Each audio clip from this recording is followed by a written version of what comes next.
कि राष्ट्रपति खा रहा है, प्रधानमंत्री बैठल है, अमित शाह बैठल है। भारत का स्वर पद है और वो व्यक्ति खड़ा है और प्रधानमंत्री गृह मंत्री कुर्सी बैठे हुए हैं।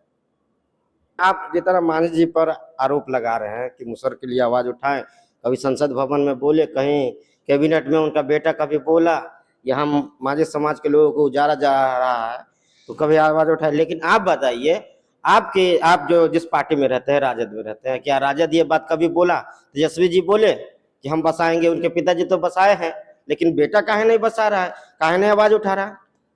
अरे पासवान जी का पान नीति कर रहा है जी।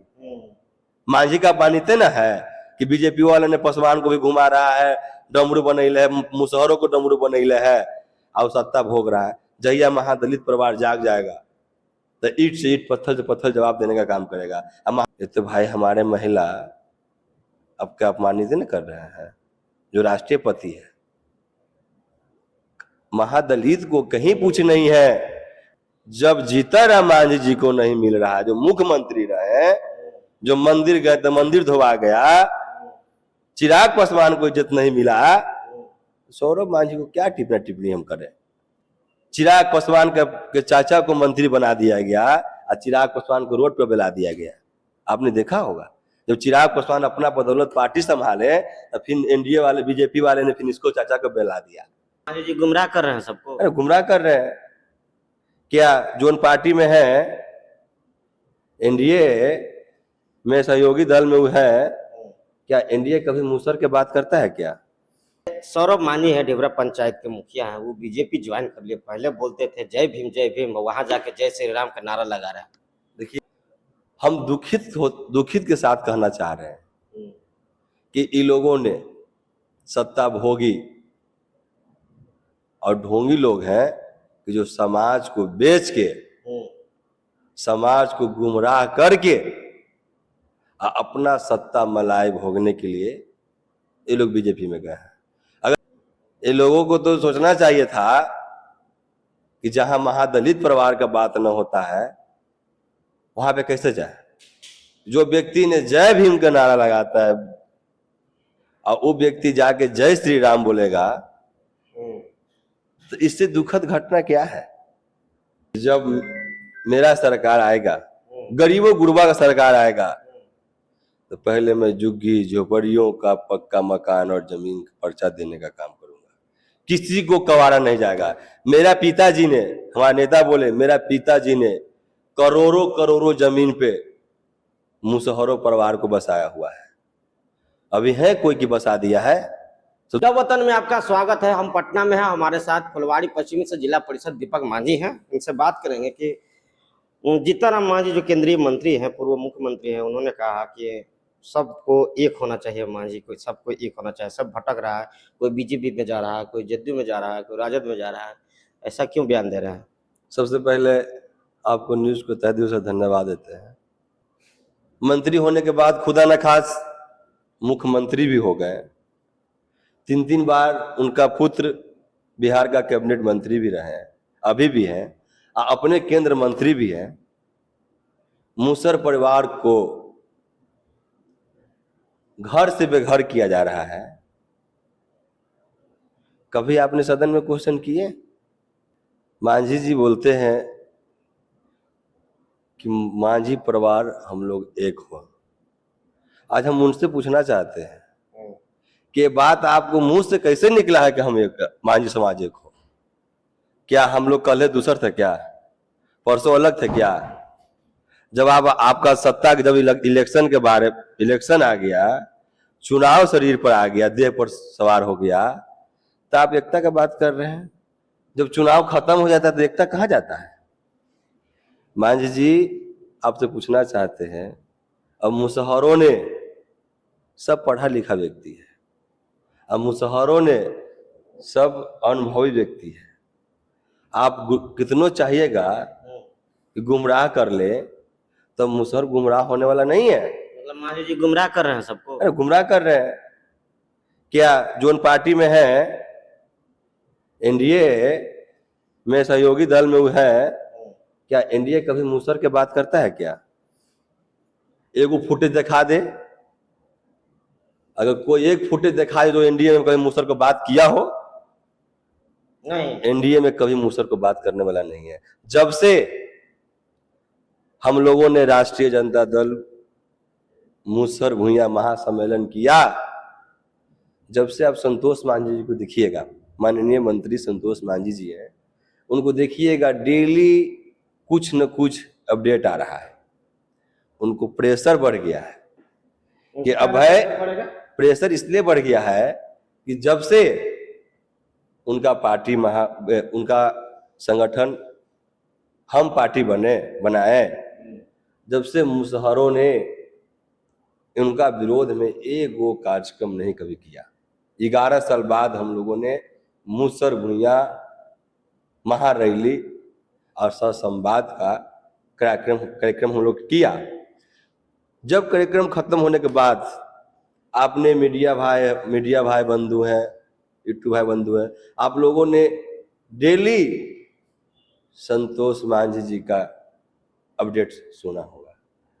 अम्बेडकर जयंती के दिन तो उन्होंने एक दल बना दिया, संगठन बनाया है, दलित सेवा दल बनाया कि मांझी समाज का भला हो सके, जिसमें केंद्रीय मंत्री जीतनराम मांझी साफ साफ बोलेंगे 25,000 रुपया जो हम महीने महीने देंगे इस संगठन को मजबूत करने के लिए और मांझी समाज को मजबूत करने के लिए।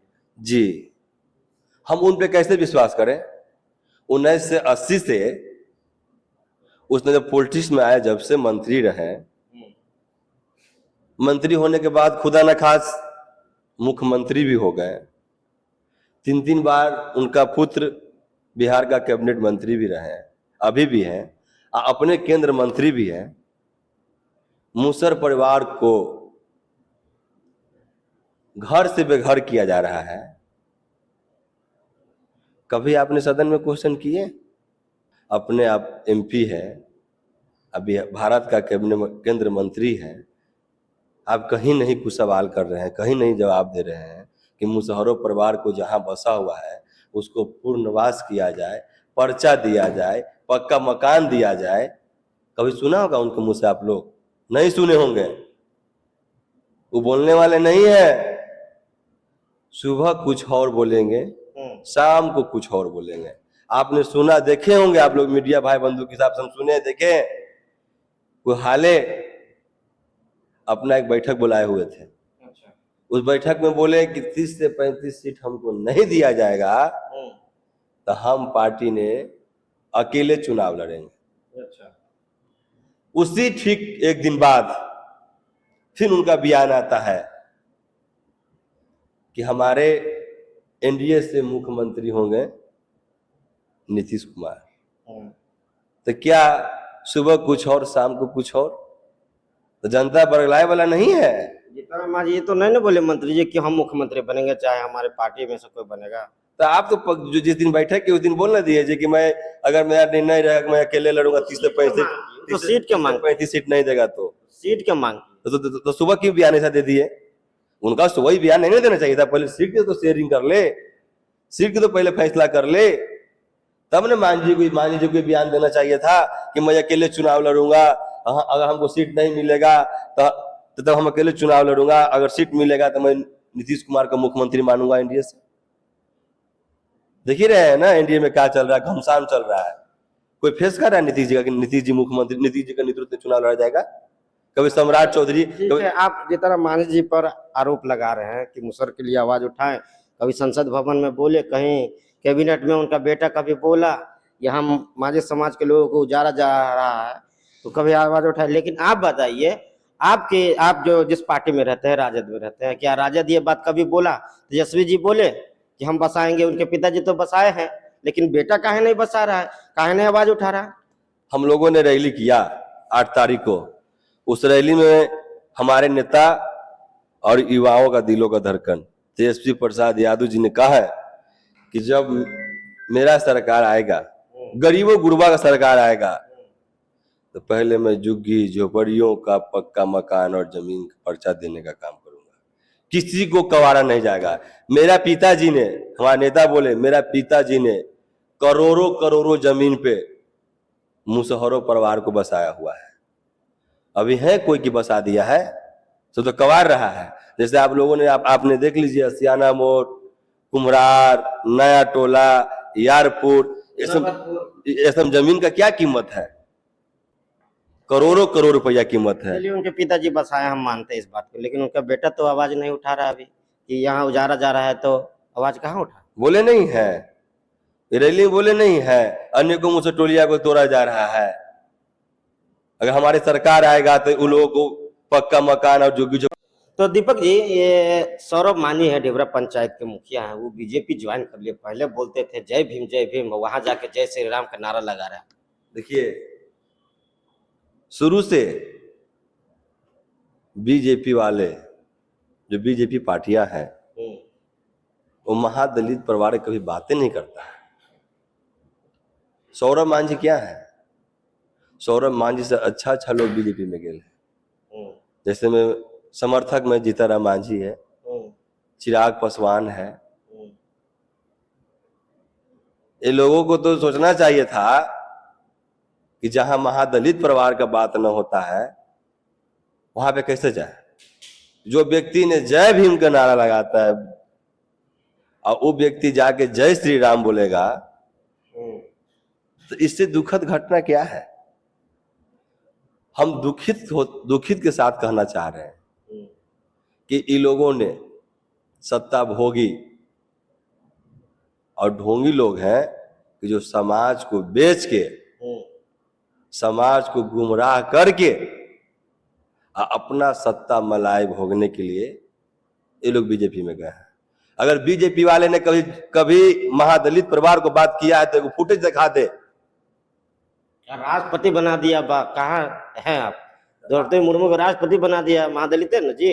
आप लोगों ने देखा होगा एक आध को फोटो में वायरल होते हुए कि राष्ट्रपति खा रहा है, प्रधानमंत्री बैठा है, अमित शाह बैठा है। भारत का स्वर पद है और वो व्यक्ति खड़ा है और प्रधानमंत्री गृह मंत्री कुर्सी बैठे हुए हैं। ये तो भाई हमारे महिला अब क्या अपमानित न कर रहे हैं जो राष्ट्रपति है। महादलित को कहीं पूछ नहीं है। महादलित परिवार को संसद भवन भी बनाया गया था तो उद्घाटन में नहीं बुलाया गया था। वही तो कह रहे हैं ना, महादलित से तो छुआछूत लोग तो बहुत मानता है ना, बहुत इज्जत मिलेगा बीजेपी में सौरभ मांझी को। जब जीताराम मांझी जी को नहीं मिल रहा, जो मुख्यमंत्री रहे, जो मंदिर गए तो मंदिर धोवा गया, चिराग पासवान को इज्जत नहीं मिला, सौरभ मांझी को क्या टिप्पणी हम करें? वो क्या है? वो कुछ नहीं है। जब चिराग पासवान के चाचा को मंत्री बना दिया गया और चिराग पासवान को रोड पर बुला दिया गया, आपने देखा होगा। जब चिराग पासवान अपना बदौलत पार्टी संभाले तो फिर एनडीए वाले, बीजेपी वाले ने फिर इसको चाचा को बुला दिया। क्या है भाई? अरे कभी आपको बात करेगा? अरे बात करेगा आपको देखिए को सख्त बात करेगा। महादलित परिवार को बात करने वाला, देखिए बात करने वाला राष्ट्रीय जनता दल है। उसके अलावा कोई पार्टी नहीं बात करने वाला है। आपको इसी रोड पर ला देगा। देख लीजिए, चिराग पासवान को हमारे गार्जियन है पशुपति पारस, जब बेटा 5 सीट लाया, भतीजा 5 सीट लाया, पशुपति पारस को पहले ही ढकेल दिया। अरे पासवान जी का पान नीति न कर रहा है जी, मांझी का पान नीति ना है कि बीजेपी वाले ने पासवान को भी घुमा रहा है, डमरू बनैले है, मुसहरों को डमरू बनैले है और सत्ता भोग रहा है। जहिया महादलित परिवार जाग जाएगा तो ईट से ईट, पत्थर से पत्थर जवाब देने का काम करेगा। अब महादलित छोड़ने वाला नहीं है 29 में। 29 अबरी कहते तो 400 पार ना, तब इनको 100 पार ना होगा, जो स्थिति है। 2025 में जो चुनाव आ रहा है 6 महीने के बाद, इसमें क्या होगा? आप लोग देख रहे होंगे, जनधार बढ़ गया है। तेजस्वी के लिए रोड पर सब युवा, गरीब गुरबा चल दिया है और तेजस्वी 25 में मुख्यमंत्री होंगे। आप लिख लीजिए, तेजस्वी जी ने गरीबों का बात करता है। तेजस्वी जी अमीर का नहीं बात करता है। एक गरीब का सरकार होगा, गुरबों का सरकार होगा, गरीबों का आवाज का सरकार होगा, तब गरीबों ने बढ़ चढ़ के हिस्सा लेगा। आप लोग देखे होंगे, उस समय लालू जी का सरकार था तो गरीबों ने ब्लॉक पर चढ़ के काम कराता था। अब वो लोग चल जाए। उस समय लालू जी का सरकार था तो गरीबों ने ब्लॉक पर चढ़ के काम कराता था। अब वो लोग चल जाइए ना, आप माल दीजिए, माल घूस दीजिए, वो स्थिति हो गया। थाना चल जाइए, थाना में बिना माल दे लो कोई काम होगा? नहीं होगा। तो उस समय गरीब का सरकार था, उस समय कहीं जाके कोई काम सोचा करवा लेता था। अब कोई काम होने वाला है? अफसरशाही राज है। नीतीश कुमार से सरकार नहीं चल रहा है, वो तो अफसर चला रहा है भाई। अफसरशाही राज हो गया है, उनको कोई दिमाग नहीं काम चल रहा है कि कहाँ क्या हो रहा है, कहाँ क्या चल रहा है, कोई ठीक नहीं। वो तो भाई ऐसे ही भोंगवार रहते हैं, लगे जखनी देखते अपनी सूती को उठते हैं। अच्छा, तो चलिए, दीपक मान जी थे, बहुत सारी बातें हुई इनसे। क्या प्रतिक्रिया कमेंट बॉक्स में बताइएगा। वीडियो फेसबुक पे देखते हैं शेयर कीजिए, यूट्यूब पे देखते हैं सब्सक्राइब कीजिए। धन्यवाद।